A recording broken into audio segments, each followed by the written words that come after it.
RSSുമായി ഇടതിന് ഡീലുണ്ടെന്ന VD. സതീശന്റെ പ്രസ്താവന ശുദ്ധ അസംബന്ധമാണെന്ന് മുഖ്യമന്ത്രി പിണറായി വിജയൻ. തൃശൂരിൽ വാർത്താ സമ്മേളനത്തിൽ പങ്കെടുക്കുകയായിരുന്നു മുഖ്യമന്ത്രി. രാഷ്ട്രീയ പ്രവർത്തനം ആരംഭിച്ച കാലം മുതൽ RSS എങ്ങനെയാണ് തന്നെ കണ്ടതെന്ന് എല്ലാവർക്കും അറിയാം. RSSന്റെ പ്രധാന ടാർഗറ്റ് ആയിരുന്നു താൻ. ഇപ്പോൾ എന്ത് നുണയും പറയാമെന്നായിരിക്കുന്നു.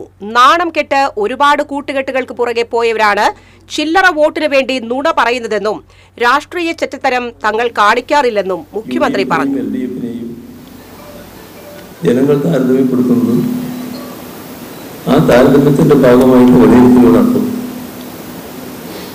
UDFന്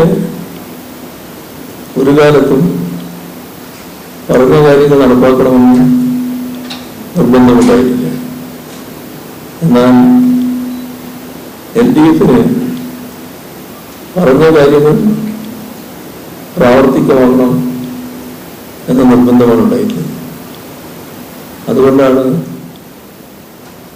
2016 മുതൽ 2021 വരെയുള്ള തെരഞ്ഞെടുപ്പ് കാലയളവിൽ തെരഞ്ഞെടുപ്പ് പ്രകടന പത്രികയിൽ LDF പറഞ്ഞ 600 ഇനത്തിൽ 20 എണ്ണം ഒഴികെ ബാക്കി മുഴുവൻ നടപ്പാക്കാനായി.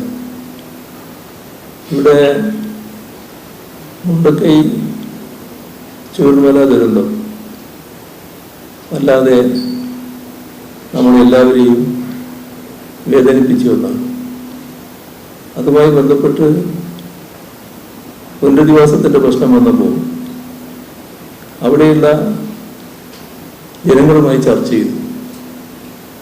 സർക്കാർ ഏകപക്ഷീയമായി തീരുമാനിക്കുന്നതിന് പകരം അവരുടെ അഭിപ്രായം എടുക്കുക എന്ന് കണ്ടു.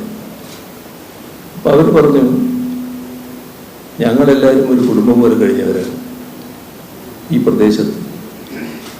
ഇപ്പോൾ സർക്കാർ പുനരധിവാസത്തിൻ്റെ ഭാഗമായി കാശ് തന്നാൽ ഞങ്ങളതും വാങ്ങി ഓരോ പ്രദേശത്താണ് പോകും.